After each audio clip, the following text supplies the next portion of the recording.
He's a distinguished scholar from Assam.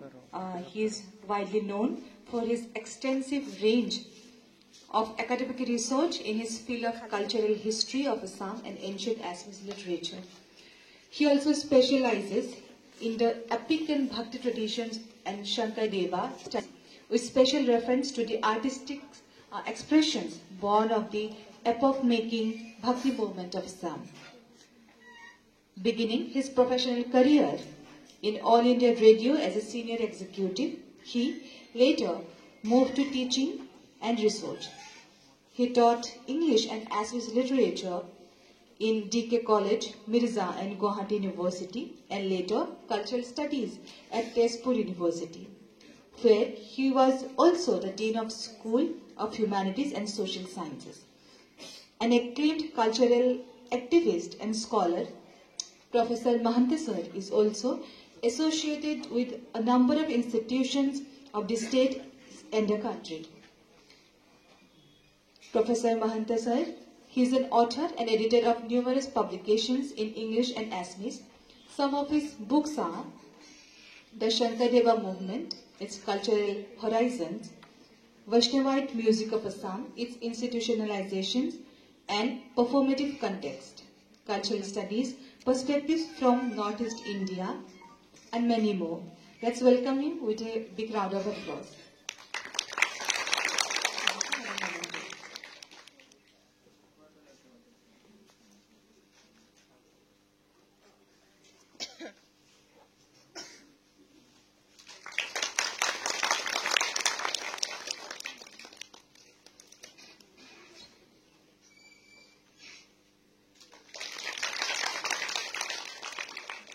Without any delay, now I request our respected speaker to deliver his speech on Srimanta Shankadeva's celebration of Bharat.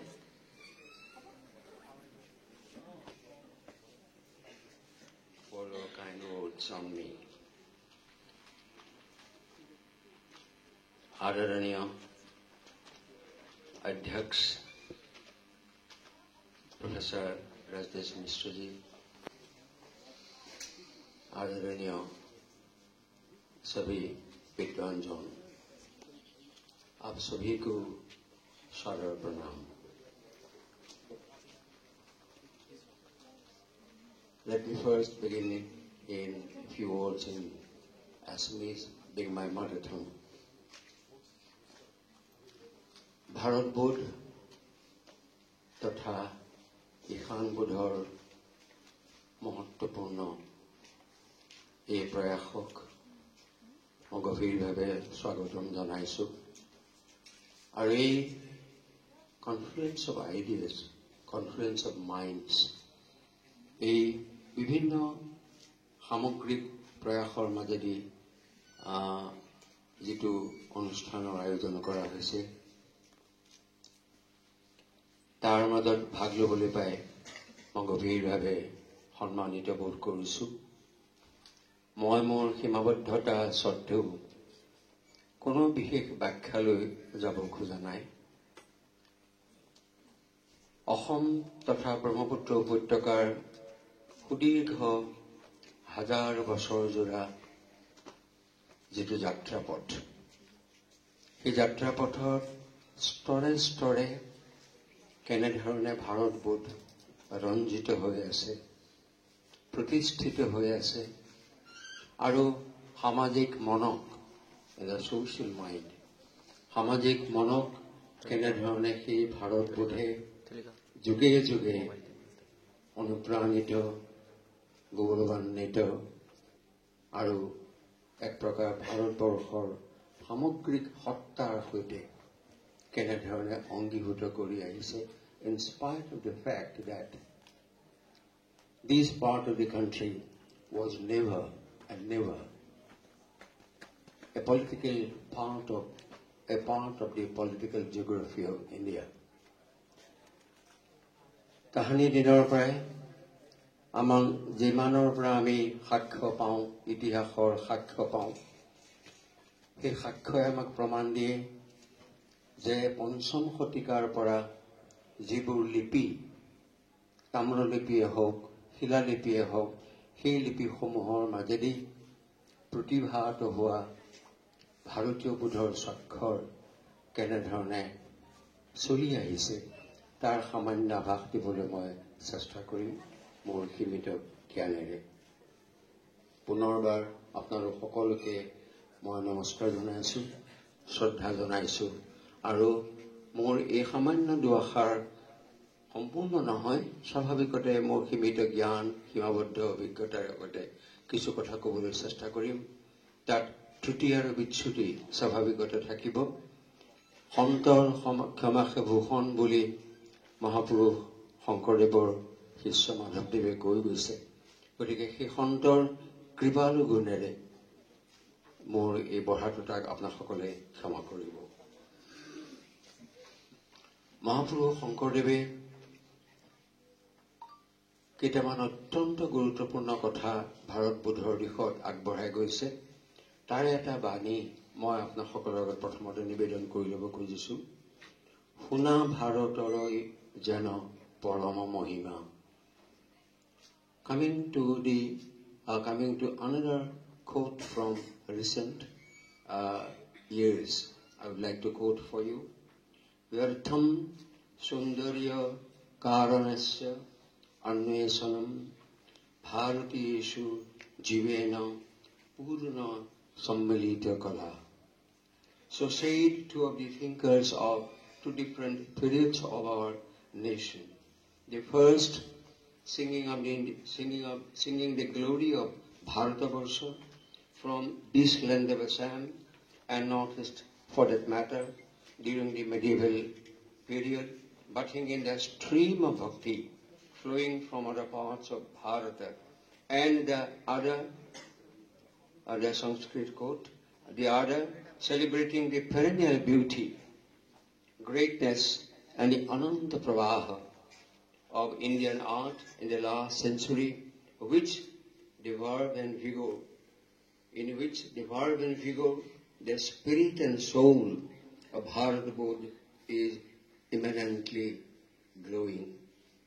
Over the sessions of deliberations in this confluence of minds, distinguished speakers have definitely shared streams of thoughts on the concept of Bharata, the spirit and above all the cultural ethos behind it. Over the sessions of deliberations of this confluence of minds, a great amount of manthan and streams of thoughts have transpired on the concept of Bharata, the spirit and the cultural ethos that had gone behind it, the great trajectory of the scriptural tradition, the verbal and the non-verbal treasures connected with through the civilizational history of this great land, contributing to the evolution and crystallization and permanence of the unified ideal of Bharata amidst bewildering diversity at all levels of our existence have also naturally come for discussion. May I solicit your kind attention in placing before you a few snapshots relating to how in this sentinel-like geographical tract of the subcontinent, the Brahmaputra Valley in particular, which sustained its sovereignty, integrity over millennia, thwarting all aggressions, including that of the Mughals. The image of Bharata finding permeated into the psyche and consciousness of the people of the region, even without being a part of the political India. Without going very far, we come across significant referentials in the two epics, the Ramayana and the Mahabharata, relating to Pragjyotisha, Kamarupa, that bear a state of continued cultural interaction between this part of the land and Bharatavarsha. The mighty Brahmaputra being also a convenient passage of migration, scores of people from time to time flowed to this fertile ground of diverse cultures, came with it also Aryan stream of culture, language, religion, system of agriculture, impacting profoundly the indigens in a variety of ways, synthesizing all kinds of influences altogether, distinctive of its own, with the assimilation of each other's elements, which at the same time was bearing an ethos of Bharata. The Baraganga inscription of Mahabhuti Varmana, 5th century, of the Varmana dynasty, being the first ever extant inscriptional evidence of Bharat Bodh in multiple ways. The inscription evidences the use of Sanskrit in royal transactions, and the king endowing land grants to the priestly class also assumes the epithet of Parama Daivata, Parama Bhagavata, Parama Bhattaraka, like the Gupta kings. The Varmana dynasty, being followers of Shaivism, extended patronage to Vaishnavism, maybe under the influence of Vaishnavite Guptas, from the time of Samudragupta's expedition towards the eastern part of the then Bharatavarsha. All these are pointers to the entrenchment of Indian culture, Indian consciousness in the Brahmaputra Valley way back in the early part of the Christian century. The Charyapadas,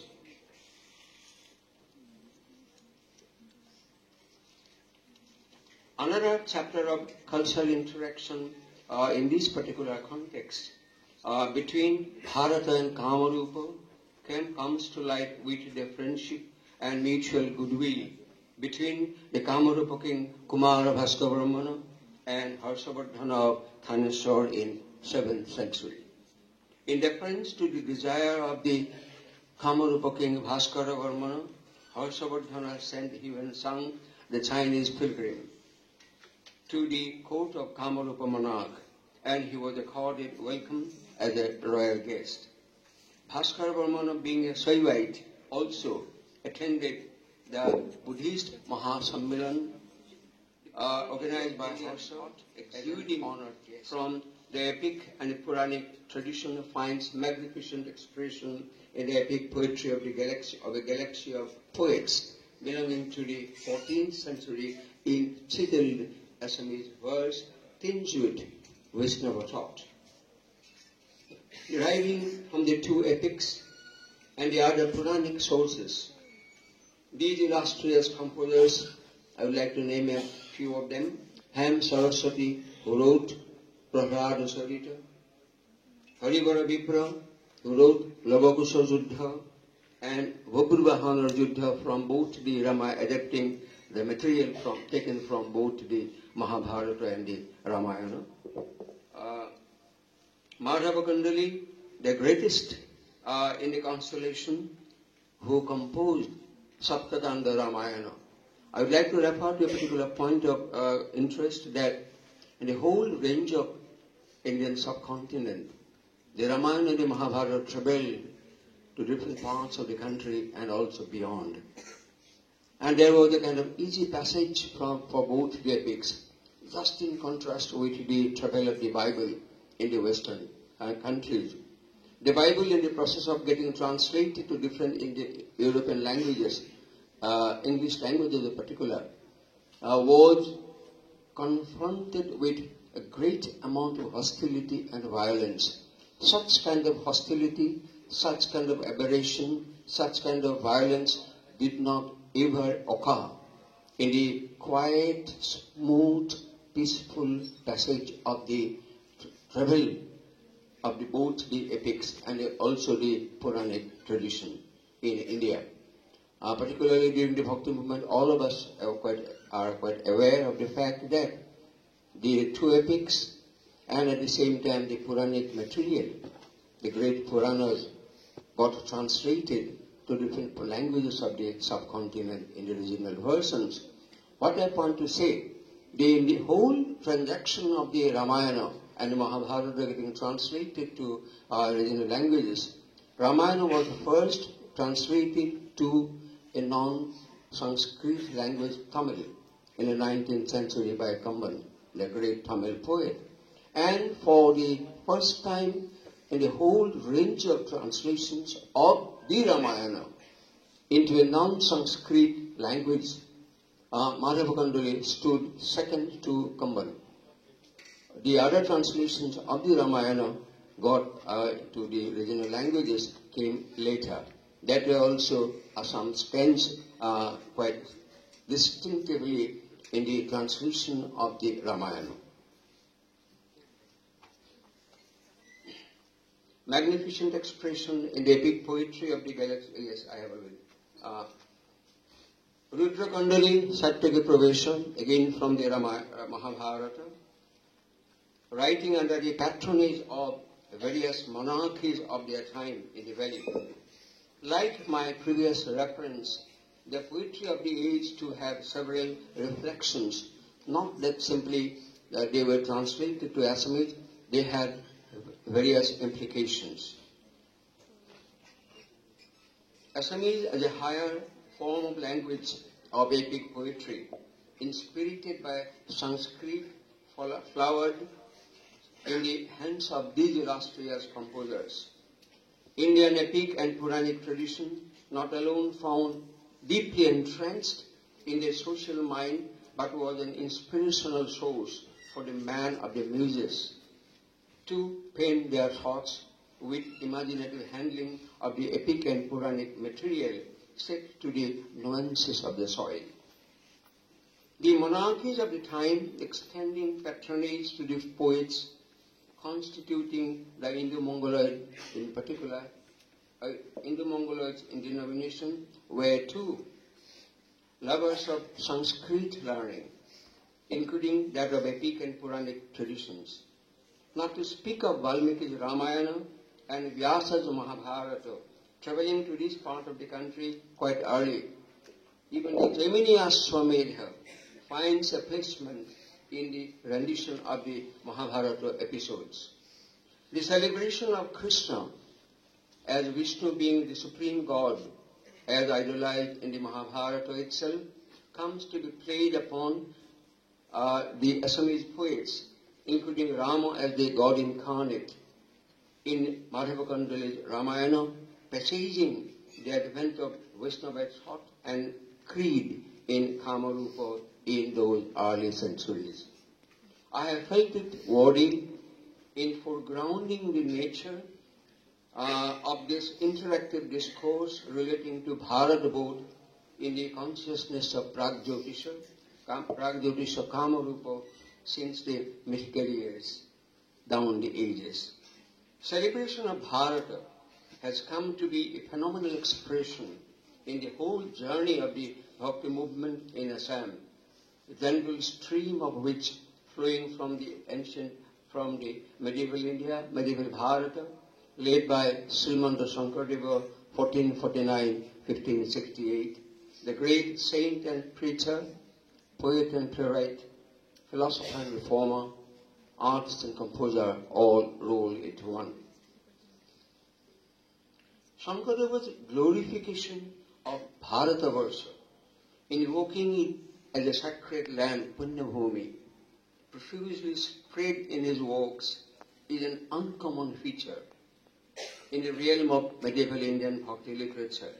It brings a range of thoughts connected with it and also his vision of the great land perspiring through his imagination. Born in medieval Assam, Kamarupa, he however did not refer to it, nor to its people in specific ways, except some amount of eulogies of his birthplace. I just quote from his composition in Rukmini Harana.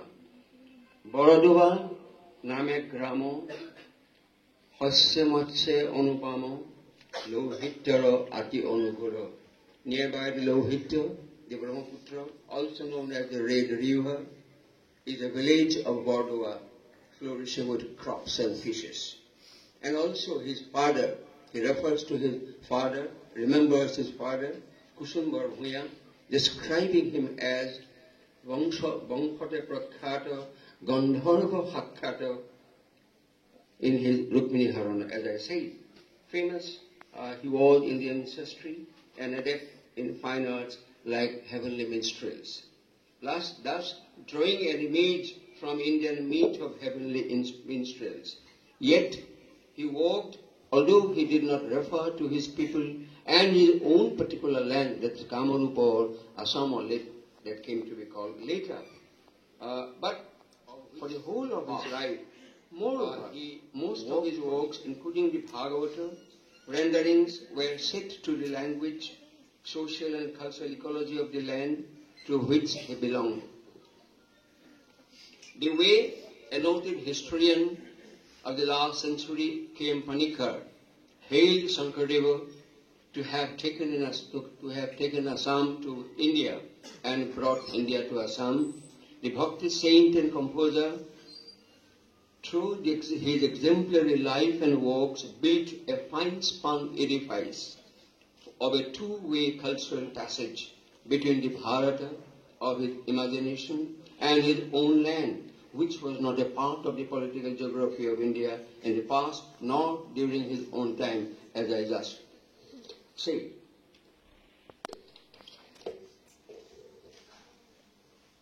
He drew epic material too, emanated from Sanskrit through a historical process of stages in its growth in subtle combination of the Aryan Sanskrit and non-Aryan elements of the soil. To this composite matrix of the language also came the stream of influence from the Southeast Asia impacting its tonality and several other traits which altogether led to the distinctive character and identity of Assamese language, being the melting pot of Aryan, local ethnic and the Southeast Asian streams. Even the Aryan streams in matters of language, religion and other ways of culture have been subjected to adaptations and changes through mutually impactful interactions, resulting in an organic whole in the ecological setting of the valley. The famous English critic F.R. Lewis talked about the English tradition as a kind of organic whole. That kind of organic wholeness was provided by Shankardeva, both by his work and at the same time by a celebration of India that I am coming to. Shankardeva was born in such an ecology, cultural ecology, fertilized by diverse streams of culture, the Aryan and the Mongoloid in particular.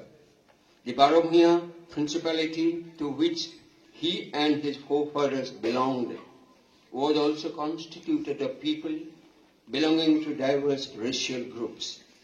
The cultural heritage that he received from his family lineage, his father and forefathers, being men of scholarly pursuits, was mainly drawn from the Indian scriptural tradition.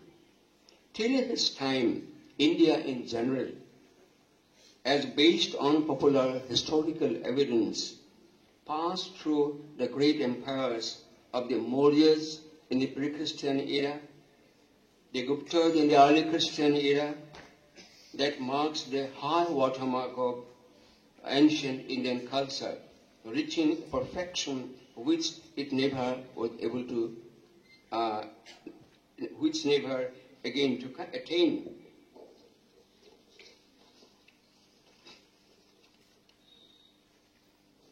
Born in such an environment of interactive cultural relationship between medieval Assam and Bharata, Shankardeva was induced to the treasure of Indian wisdom and trajectory of its scriptural tradition in his teacher's institute, Mahendra Kondoli's told. Mahendra Kondoli's Pathshala during his days of institutional learning. The Charitas and the Guru Charita Katha in particular provide an illustrative list of disciplines and scriptures that Shankardeva was given to learn. The 4 Vedas, the 2 epics, Puranas, their schools of philosophy, including Vedanta, poetics, grammar, and relevant texts connected with them. The extensive learning of India's knowledge system he received in course of his institutional education with mastery over it, gave him academic orientation and philosophical foundation of India's literary, religio-philosophical treasures that dawned well in Shankardeva's genius in making.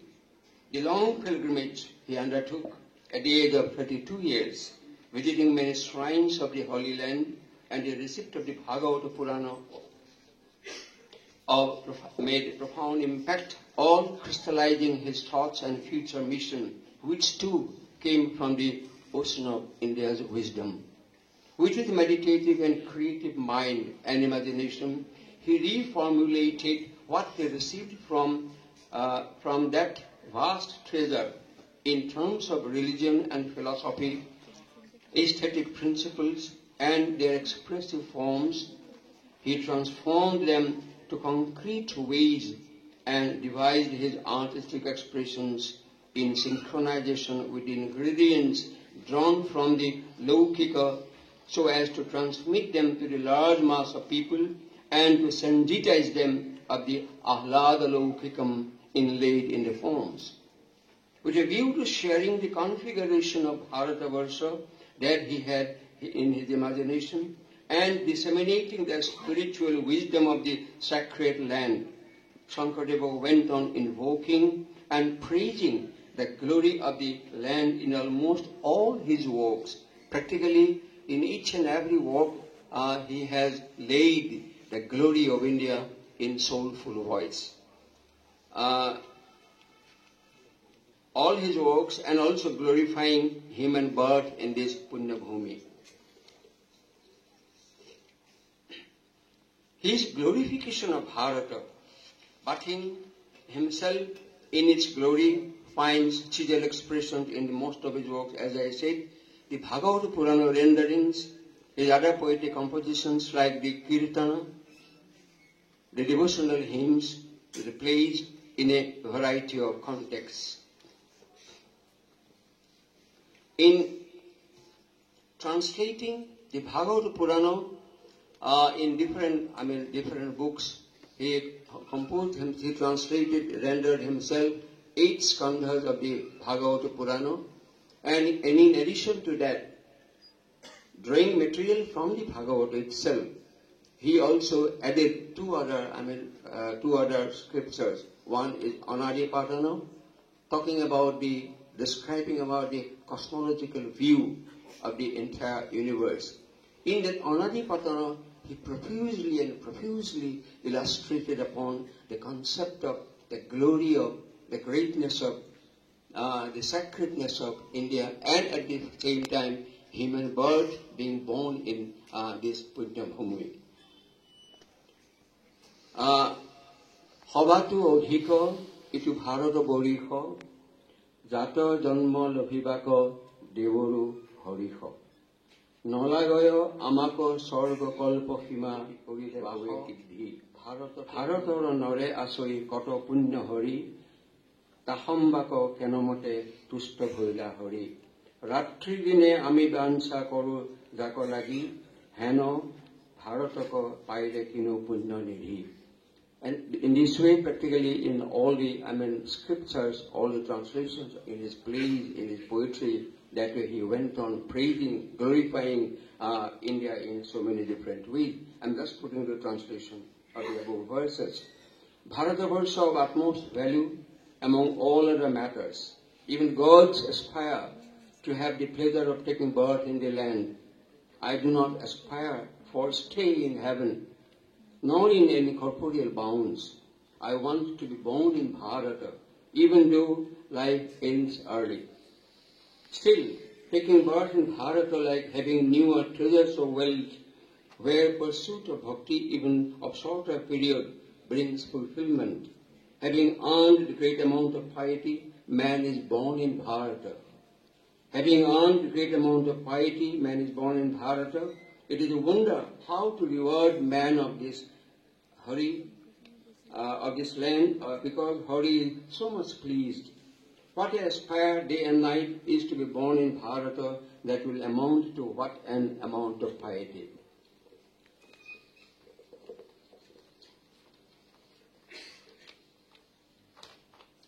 all these, I'm not going to read all the quotes from the entire range of texts from Shankardeva's works. All these allusions reveal emotively inspired attachment and a sense of blissfulness in remembering Bharatavarsha's spiritual glory in which he got immersed since his early childhood. Considering it to be an obligation as a communicator of higher ideal of spiritual enlightenment to his fellowmen, the saint harnessed all avenues to transmit the greatness of Bharatavarsha among all people around. This is how he brought Bharatavarsha nearer to the mind of his countrymen. Shankardeva's glorification of Bharatavarsha rises to another height of his philosophical and philological conceptualization of the sacred land in his Bhakti Ratnakara. One of the most achievements that Shankardeva has left behind for the later humanity is his compilation of Bhakti Ratnakara. It is a Sanskrit work with modern kind of edition and compilation of verses from different sources, the Bhagavata Purana in particular, and so many other texts of Purana, that's Puranic material. He divided them to different chapters with a particular theme and added his own Sanskrit commentary to each of the verses compiled. And wherever it was not possible to locate a particular verse, like a very sincere and true editor, he stated that Puranantare. He could not locate the verse from where it is coming. So he said Puranantare. So that way he compiled and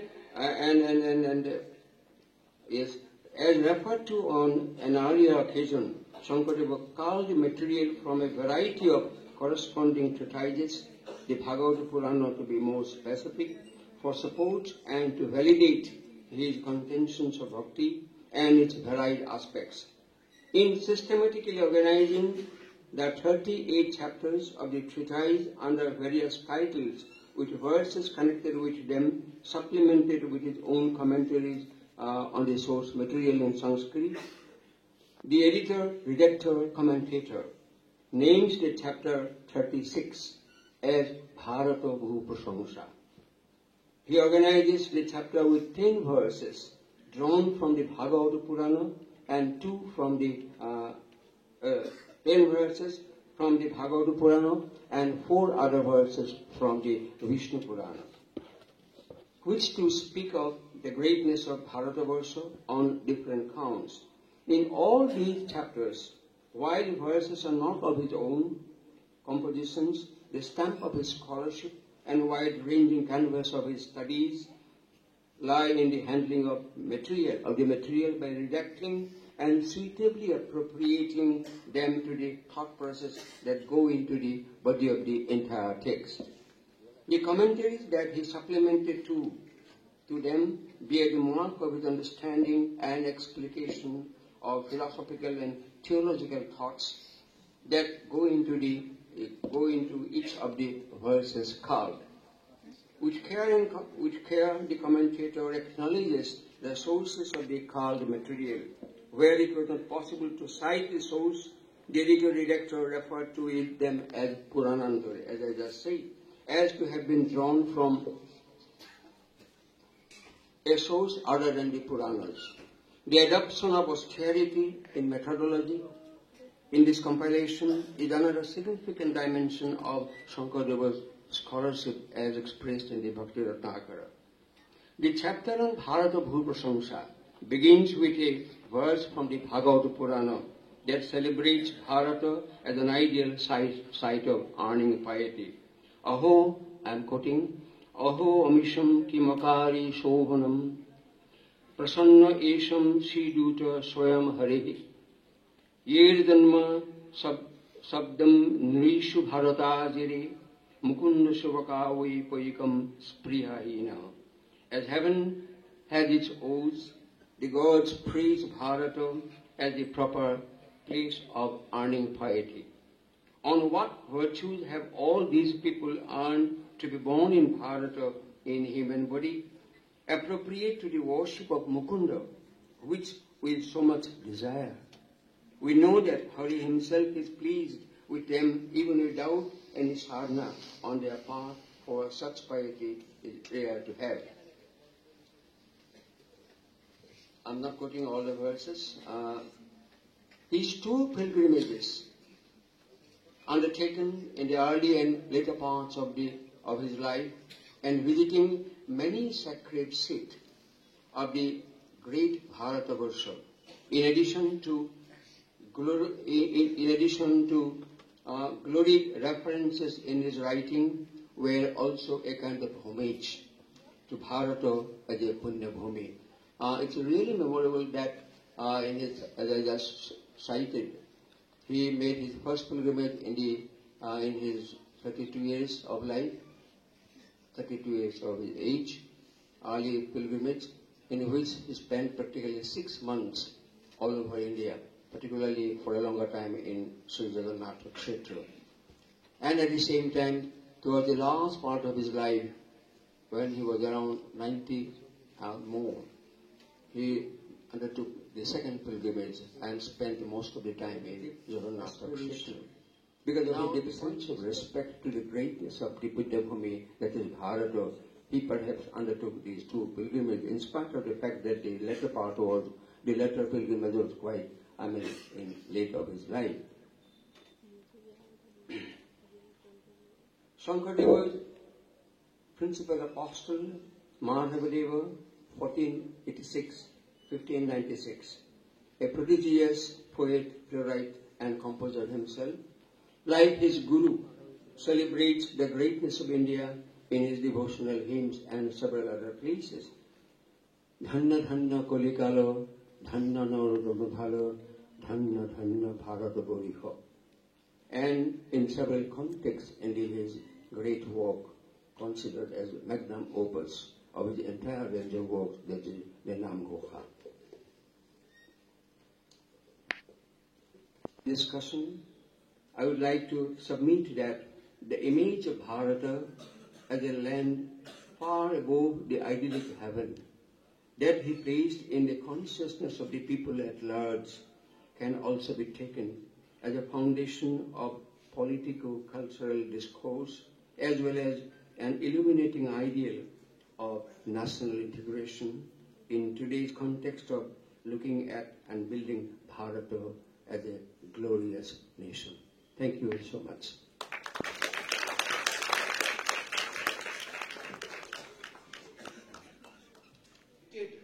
They helped us to conceptualize what we know as Greater India, Brihattar Bharat, वो सांस्कृतिक भारत जिसका